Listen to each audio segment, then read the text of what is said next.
Hello and welcome to MEE Live. I'm Matilda Mallinson. It's Thursday, the 6th of August, 2026. Today we have a big show for you on the Ceuta border crisis. 1 week on, we examine the lasting consequences, how it's being used, and who is really benefiting. We'll re-examine the European story of invasion from a North African perspective, and we'll assess the evidence on whether the incident was orchestrated against Spain as punishment for its politics, among other things, on Gaza, or whether it was simply a complex collision of the many things broken in our world.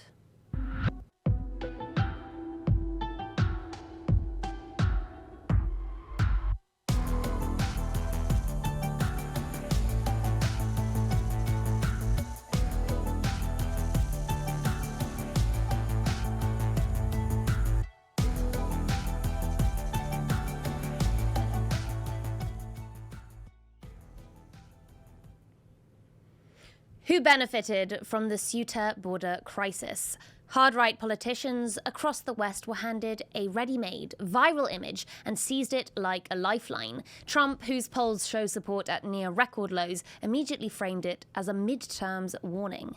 President Trump, talking to Fox earlier, says it's terrible. Remember that picture? That's going to be us in 3 years. If the wrong side gets in, if the Democrats get in, you will not live a very good life. Another far-right party currently flailing is the UK's Reform, whose primary figurehead faces off with Count Binface amid a financial scandal.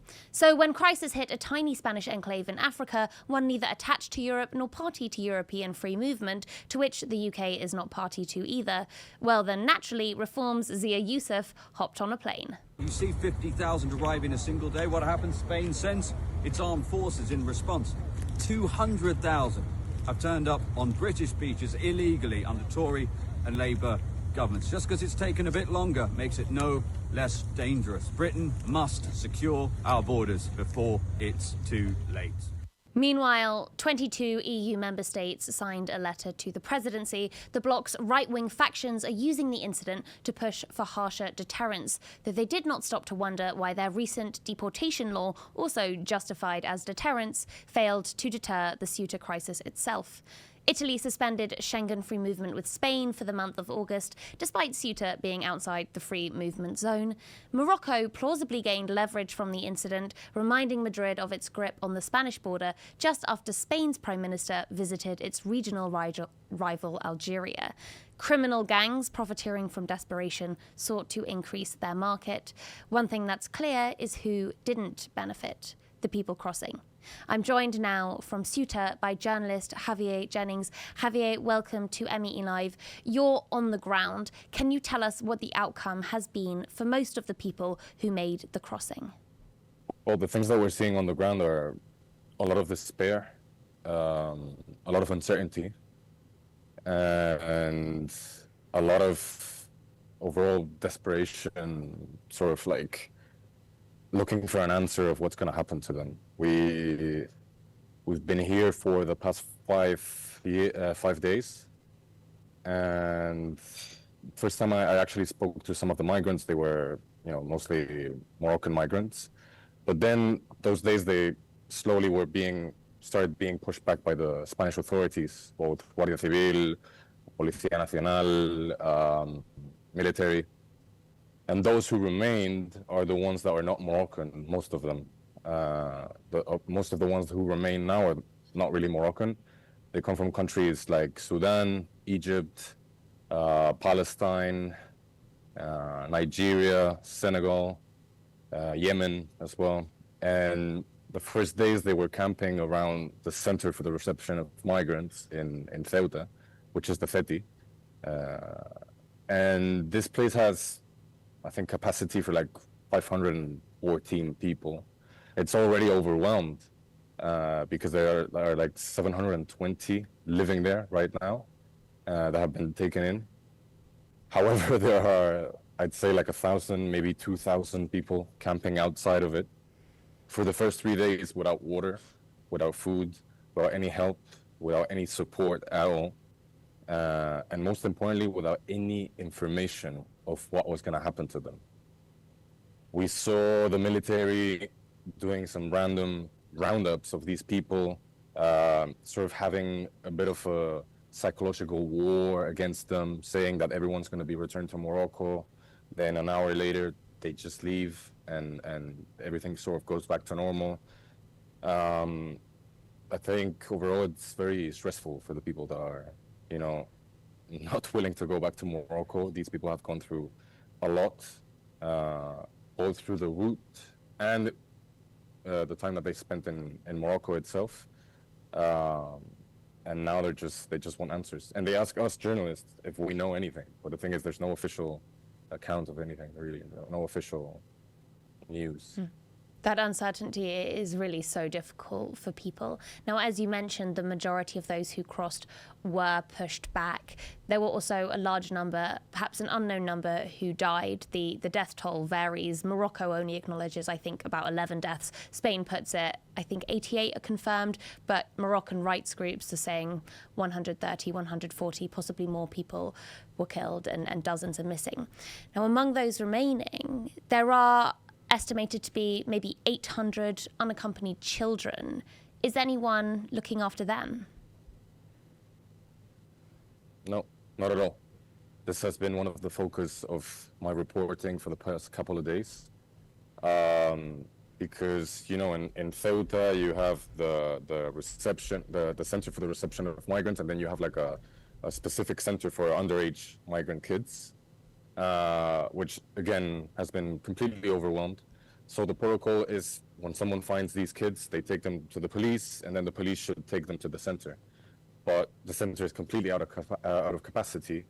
So the first few days when they were, pushing everyone back, sort of en masse, I myself saw and I heard directly from the soldiers, who obviously do not give, official interviews to anyone, that they had orders of just treating the children as adults, which is, if we find them, we just push them back. Of course, the kids are not dumb, so they've been sort of trying to avoid the authorities, the police, the military, and they're just left stranded in the streets, or worse, in the forest. And this is particularly worrying when it comes to young girls, because there's the vulnerability, the risk that they're exposed to is absolutely insane. And it's been actually the people from Ceuta, specifically women from Ceuta, who have sort of seen this situation and just said, no, we're not going to allow this. And I talked to many families, many women that were taking children in. They were giving them hot shower, food, and shelter for the past 3-4 days. Thing is, obviously, these people also have families to take care of, work, everything. So now it's reached the point where it's not really sustainable. I did see in one of the neighborhoods near El Príncipe, which is a very stigmatized area. Paradoxically, I've seen a lot of sort of communal work regarding this. There's a guy called Abdallah, very young guy. He was out one night at 3 a.m. and he saw 2 small girls, like 14, 15-year-olds, having a conversation with some grown men, like in their 40s. And he got the sense that nothing good was going to happen, was going to come out of it. So he approached them, the men left, he just took them in, and then the day after, he decided to occupy a public football pitch in his area. He called every single person he knew and he knows in the area, and they're all sort of collaborating, coming together. They're bringing shoes, they're bringing clothes, they're bringing food, water, tents as well. So they sort of created a safe space for women, not just minors, but most of them are actually minors, where there's sort of rounds to keep the safe place and make sure that these women are not exposed to any risks. But this has been a completely citizen-led initiative. The authorities have not supported this at all.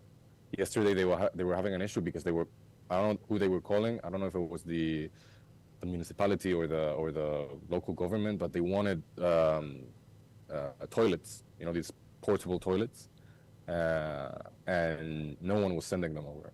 So that's the situation. Yeah. I mean, thank you for bringing us those community stories. They get so drowned in the coverage, and it's clear that Ceuta is really carrying the humanitarian toll here, and there has been a lot of rallying. I imagine it has also been incredibly trying for this city of 84,000 people who received an influx equal to 70% of its population. What has the impact been on the local community in Ceuta? How are they holding up?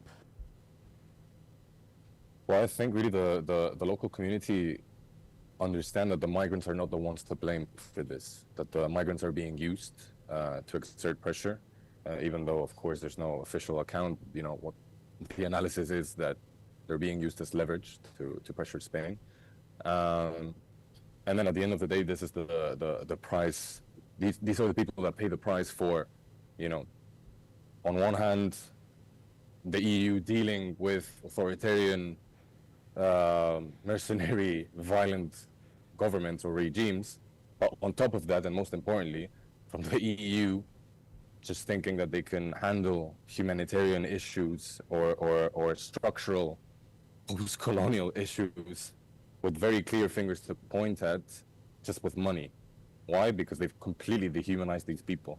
And the narrative in Ceuta, within Spain, has also dehumanized the people from Ceuta, because the people from Ceuta are the ones that, you know, sort of helped everyone in. So of course, you always get the right and the far right within Spain attacking those people for actually showing humanity or for being Muslim. They do not seem to fathom that some people can be Spanish, born and raised in Spain for generations, and actually very proud to defend the Spanish borders within a culture of military heritage that exists in this city. You know, everything is compatible with being Spanish and proud of it. Mm-hmm. But the speech is capitalizing over this narrative, as you were mentioning in the intro. I know. I mean, so the narrative is, to go of back course, to your point. Yeah, the narrative is, of course, is spread by the far right that Ceuta is a warning to the rest of the West of invasion. It's being completely turned into a global crisis story. Just to go back to your point, you were actually telling us, asking me how this is sort of impacting these people, the locals, the people from Ceuta. They absolutely hate being used for someone else's political discourse, leverage, narrative. And they have gone out on the streets while already taking care of the children and the people, the migrants, offering as much help as they can. In broad terms, of course, there's people that, you know, got violent and were more hostile. But in general terms, that's the attitude. And they're very angry. They're very angry. They feel misunderstood by the politicians in Spain, but also the rest of Spanish society. Yeah. And then the last question I wanted to ask you about was Moroccans living in Ceuta. I imagine this period where the army came in and began turning back, and as you said, it was specifically people who were Moroccan who were being pushed back. How did this whole episode impact Moroccans who were living in Ceuta? I think there's a lot of nuance regarding this. Ceuta is a place where most of the people who are from Ceuta speak Spanish and speak Darija. So there really isn't a barrier between the Moroccans living in Ceuta and Ceutans themselves, you know? So they don't look at each other differently. Therefore, if these people had what we should call the privilege of being in Spain in a regular situation with all the paperwork, nothing would really happen to them, because the people that live here know who are locals too, the Moroccans that are local to Ceuta. And not just that, the military themselves, most of them are from Ceuta, so they can really tell apart who's a migrant and who's not.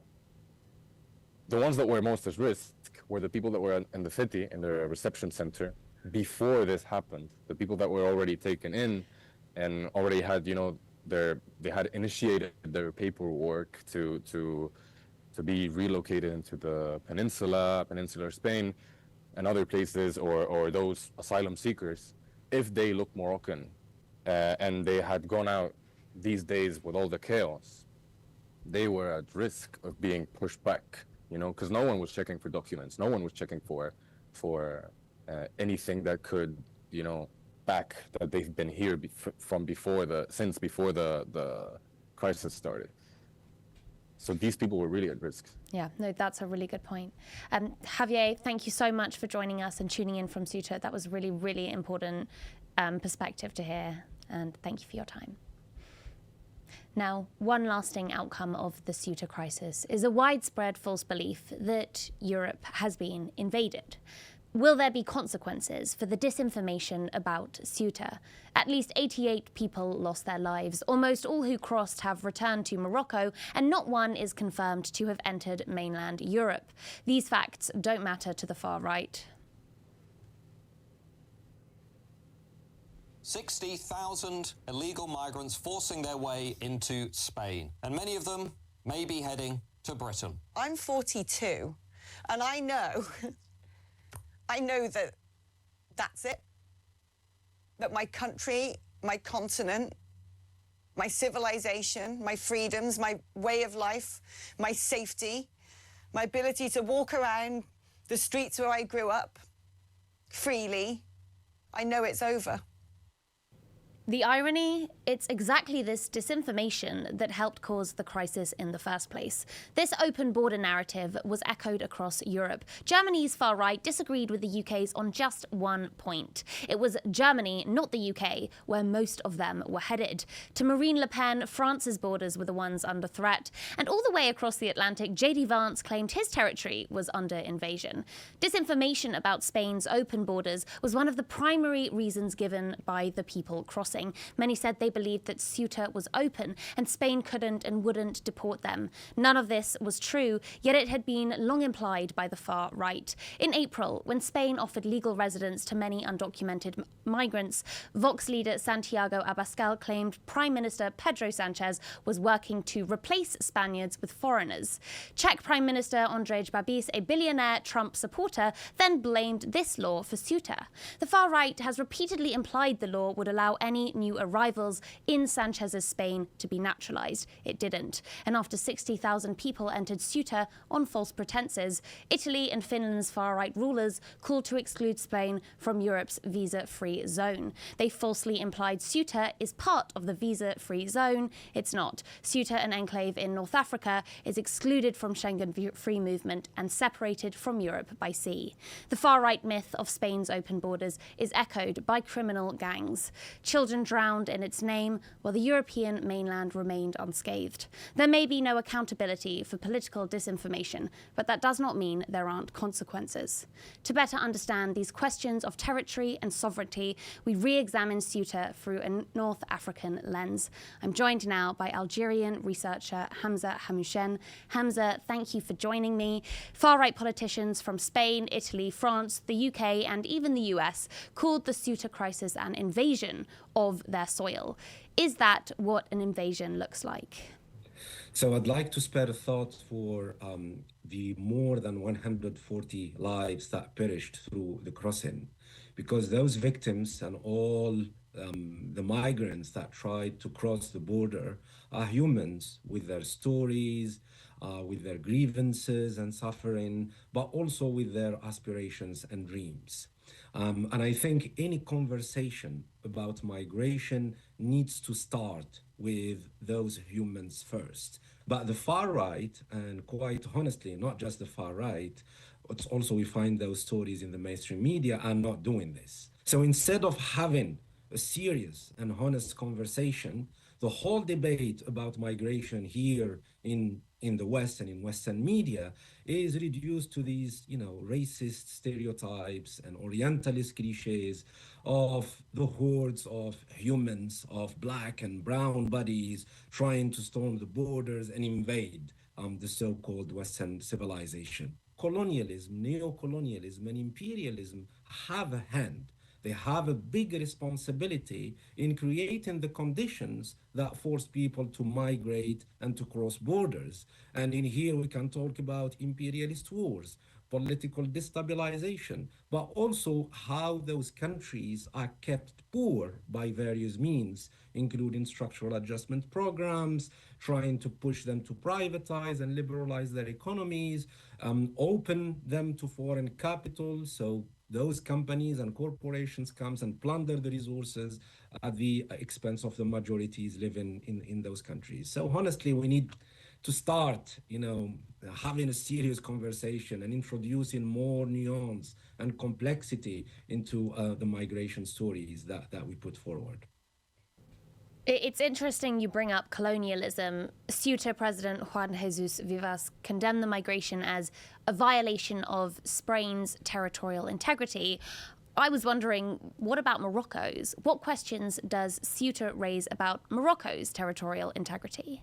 Yeah, so this is what I was talking about in terms of the complexity of the stories. And whenever we dig deeper to understand the underlying causes that pushes people to migrate, we more than often it comes back to questions of colonialism, neocolonialism, and imperialism. We talk about Ceuta, in Arabic is Ceuta, and Melilla, for example. These are what they call Spanish enclaves, right? But they are on North African territory. They are African land, but they are owned by the Spanish. And this is the legacy of colonialism, because Spain was a colonial power in North Africa. At some point in its history, it was forced out, but it maintained control of those territorial lands, Ceuta and Melilla. But I think the ironic thing in this story, at least for me, is how the Moroccan governments and the Moroccan regimes are playing the guardians of those enclaves on behalf of the Spanish and the Europeans. And this is, the problematic neo-colonial nature of the Moroccan monarchy. Let's talk more about that. You say Morocco is playing guardian to these enclaves on behalf of the Spanish and Europeans. And you say that this is a neocolonial arrangement. Now, here, I think you're referring to the EU policy of externalization. Essentially, Europe paying foreign governments to police migration for it. What does that arrangement look like in reality? Yeah, I think you are bringing an important point in terms of the externalization of border control. What we've seen in the last few decades is that the European Union and some European countries, especially the Mediterranean ones, have tried to coerce or push or pressure or even, encourage North African governments to play that role in terms of becoming the guardians of Europe.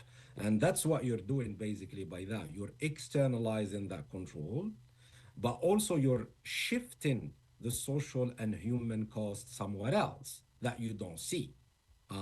So you're shifting the tragedies that we've seen in the last few days, you're shifting them to other territories, and you're putting the responsibility of guarding those borders and frontiers on the North African governments. And it's not just Morocco, by the way. It's also Algeria, it's also Tunisia, it's also Egypt. All of them play that role, of course, through economic and political coercion, but also through economic deals, because a lot of the agreements that we've seen lately in the last few decades come with a stick and a carrot. We want you to maintain the control of migration, and at the same time, we can do economic agreements, we can do trade deals with you, and so far. But this is comes with violence, cruel violence. We see many lives perish through this militaristic way of governing borders, and some of us call it, border imperialism. This is another aspect of imperialism. First of all, the externalization of borders, militarizing it, and creating more victims. And also we've seen it through other agencies, European agencies, Frontex, that coordinates with European governments, but also with North African governments in terms of pushing back the migrants towards Africa. And it's not just pushing back, it's killing them, drowning them in the Mediterranean intentionally. And this is really horrific. How relevant is Morocco's severe cost of living crisis in explaining what happened at Ceuta? And without eradicating the local factors, how does that tie into this wider story you're telling of global inequality and exploitation? we need always to start with the migrants themselves and their stories and the real causes that push them to leave. In the case of Ceuta, for example, some of those conditions is some rumors that went into social media saying, the border is relaxed, so we can go on. But without the underlying fundamental causes of poverty, war, displacement, people wouldn't go and risk their lives to cross. So we always need to start in that. In the case of what happened in Ceuta in the last few days, the majority of the migrants were Moroccans. And this is something that we need to have in the conversation. And why do North Africans, why do Moroccans migrate and risk their lives like this? Because they don't find economic opportunities, because their economies have been neoliberalized, because there are no jobs, because there have been austerity measures and budget cuts, especially around public services, for decades now.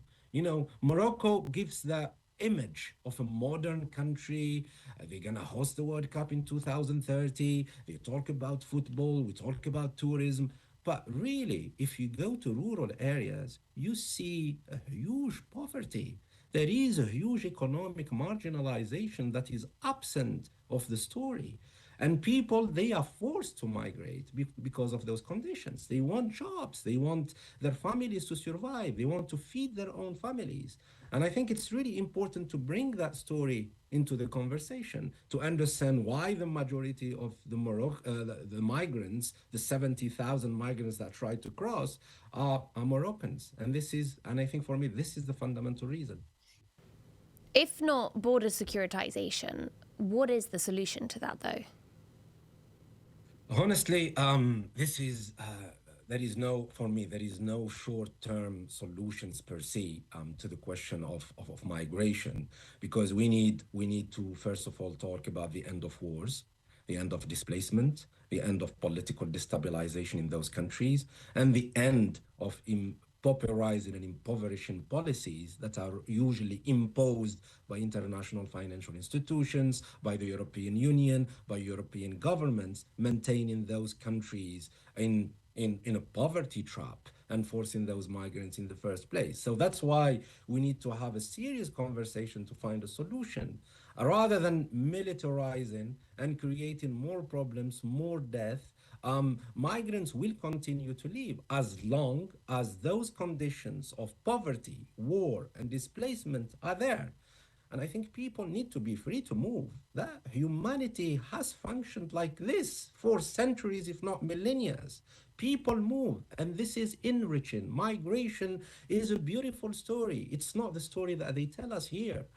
We come to these countries and, we benefit from some of what it's in country, but also we enrich those countries in here. And I think this is something that we need to put on the table when we discuss these matters. Hamza Hamouchene, thank you for your time. So what do we know about Ceuta? Between the 30th and 31st of July, dozens were drowned or trampled when upwards of 60,000 people crossed from Morocco into the Spanish enclave of Ceuta. By Saturday, Spain said nearly 50,000 had returned to Morocco, and it installed a 500-metre floating sea barrier. Experts point to criminal gangs, disinformation about Spain's recent migration policies, Morocco's economic crisis, and migrant mistreatment, plus possible deliberate weaponization. What does this mean? Weaponized migration is an accusation heard quite a lot these days. Europe accused Turkey of enabling crossings to Greece in 2020, Morocco to Spain and Belarus to Poland in 2021, Russia to Finland in 2023, and eastern Libya to Greece in 2025. In all those cases, there is evidence this weaponization actually happened. But treating migrants like pawns has been used in turn to justify extreme violence against them. The EU has legitimized shooting at refugees, detaining families, and removing human rights laws in the name of defending against hostile states weaponizing migration. Next up, we look at the geopolitical leverage gained from this episode and a three-way alliance emerging between Morocco, Israel, and the US. I'm joined by international relations scholar Professor Stephen Zunes. Stephen, welcome to MEE Live. Now, following the 2021 Melilla border rush, in which around 8,000 people crossed from Morocco to Spain, there was a deliberate decision, it seemed, to stand down Moroccan border guards to make a diplomatic point to Spain. Back then, Morocco was angered by Spain-Algerian relations, and 10 days before the Ceuta crisis, Spain's Prime Minister visited Algiers to discuss energy cooperation and the decades-old Western Sahara dispute with Morocco. Are we watching this same playbook today? And not a coincidence. The incidental I should mention, the Melilla incident was regarding Spain allowing the president of Western Sahara to come to Spain for medical treatment. But indeed, Spain has been using this threat of mass migration to try to influence Spain or the countries on the Western Sahara question. They've essentially been extorting the Spanish government and elsewhere, and it's worked. Spain, after many years of being part of the international consensus codified by the United Nations and the International Court of Justice to allow for a referendum of the population of Western Sahara on their future status, Spain switched to support the position that Spain's autonomy plan should be the way to go. It's pretty phony. It's not really an autonomy plan. It would essentially be allowing this annexation. But basically, if you're a left of center government, you don't want to have a country like Morocco, which is only 18 kilometers from the Spanish mainland, not to mention the two presidios, to open the floodgates. Because if that happens, it's the left of center governments that get hurt, and it's the far right governments that gain. Yeah, we've certainly seen that situation. Parties, the game. Yeah, we've certainly seen that situation. I suppose most mainstream coverage says that no hard evidence has been found that Morocco orchestrated this. There's motive, there's suspicious coincidence, but a lot of, I suppose, how can we be sure this is conspiracy and not circumstance? What evidence is there? There are actually videos that show lorry loads of these. Of migrants and other Moroccans coming to the border, border guards, that you don't know on the Moroccan side that normally police the frontier pretty tightly, stepping aside. The New York Times has noted this. The Guardian has noted this. Yes, it is. You don't get 50,000, 60,000, 70,000 people to suddenly simultaneously emerge at a corner of a country without some kind of major logistical support. Do you think then that we will see actual leverage gained by Morocco and anything come of that? After the Melilla crisis, there was a recognition from Spain of the Western Sahara being Morocco's. Do you think that as a result of Ceuta, if you are right that this was a deliberately orchestrated ploy, that there might actually be diplomatic consequences from that gained leverage? Well, the issue this time appears to have been Sanchez's efforts to try to warm relations with Algeria. Algeria is a major exporter of natural gas, and given the wars in Ukraine and in Iran, the access to natural gas, of course, is more limited. But that remains to be seen. But we're also already seeing some consequences in the sense that Sanchez has been weakened. There's divisions in Europe, and that's why some people believe, again, not a conspiracy. I haven't seen evidence of that Israel or United States orchestrated it. But the fact that the Israelis and the right-wing elements in Israel and the United States have been suddenly pushing this idea that Ceuta and Melilla should be part of Spain, even though they've been Spanish territories for many, many centuries. I mean, legally, they're as much part of Spain as the Balearic or the Canary Islands. That they're pushing the idea of Morocco taking it over. And reasonable people can disagree about whether these presidios should exist, as Spanish territory, certainly. But it's not like the right wing in the United States or Israel suddenly become anti-colonial.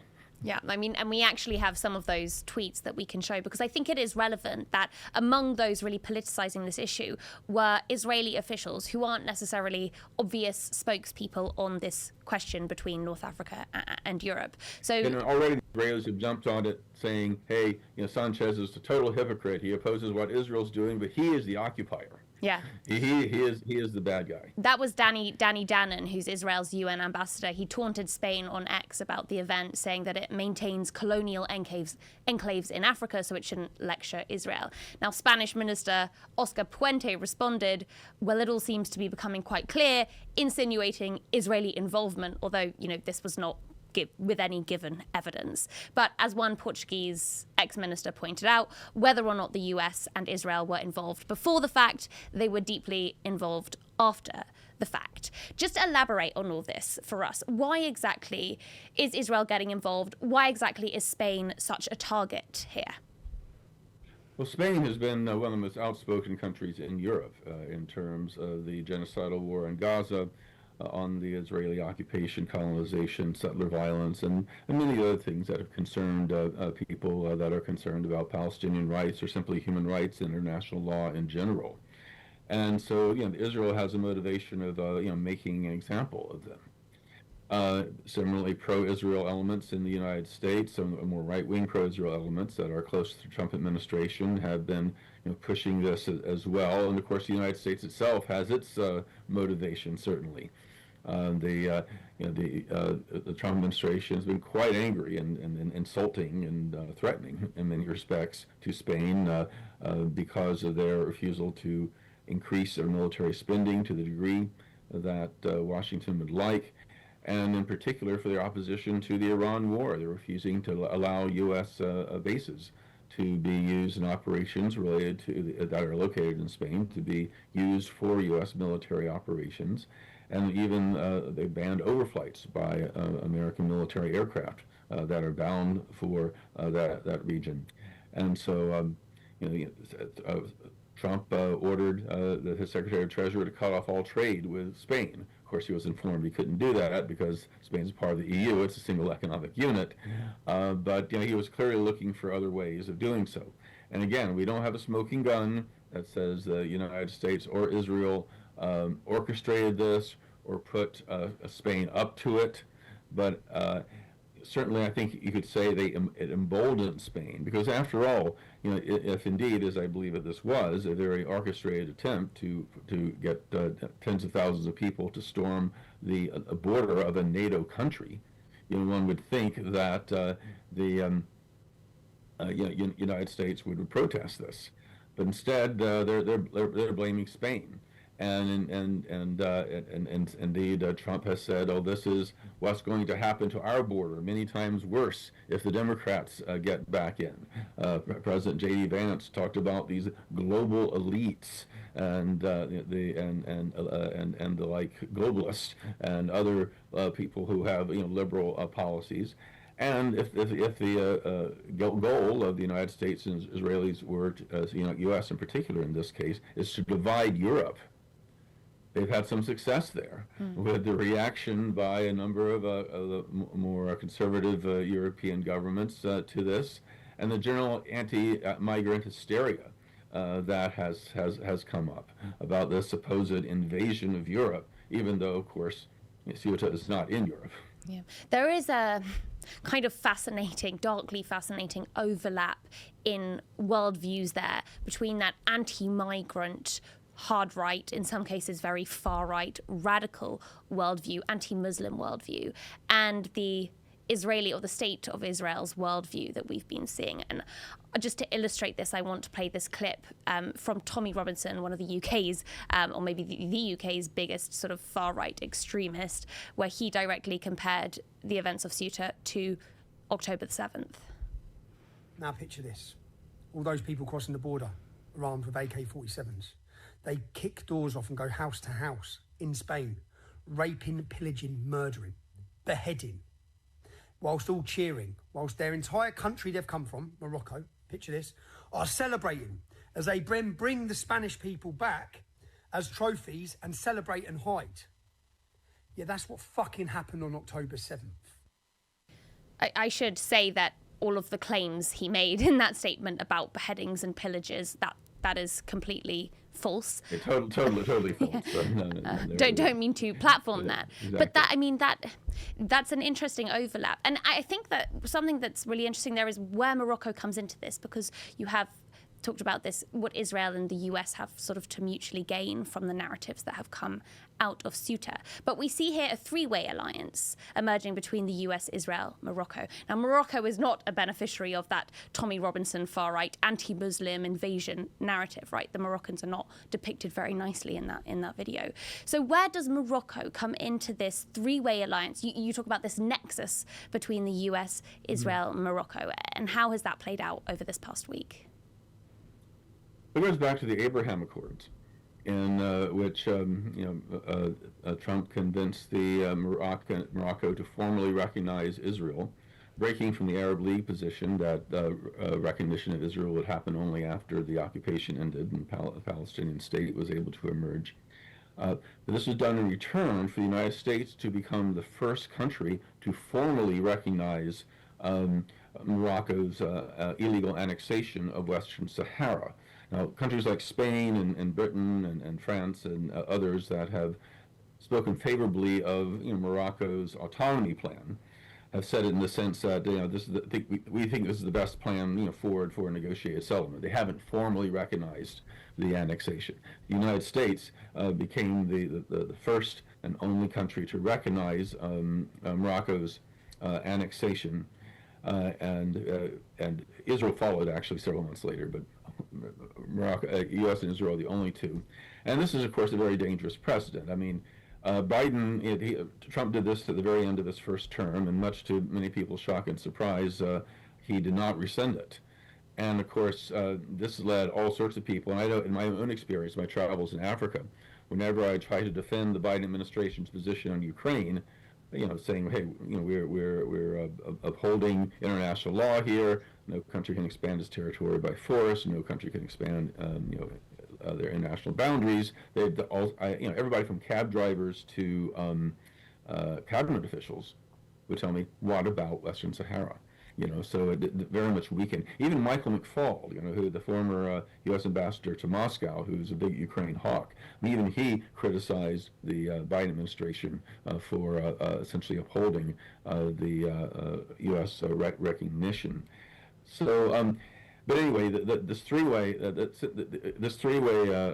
nexus between Morocco, Israel, and the United States, which includes arms transfers, technological transfers, other strategic cooperation, is very, very much part of Trump's worldview. I mean, he has a greater, let's be honest, he has a greater affinity to leaders like Netanyahu, like various autocratic Arab monarchs like Mohammed VI, than he does to the democracies of Western Europe.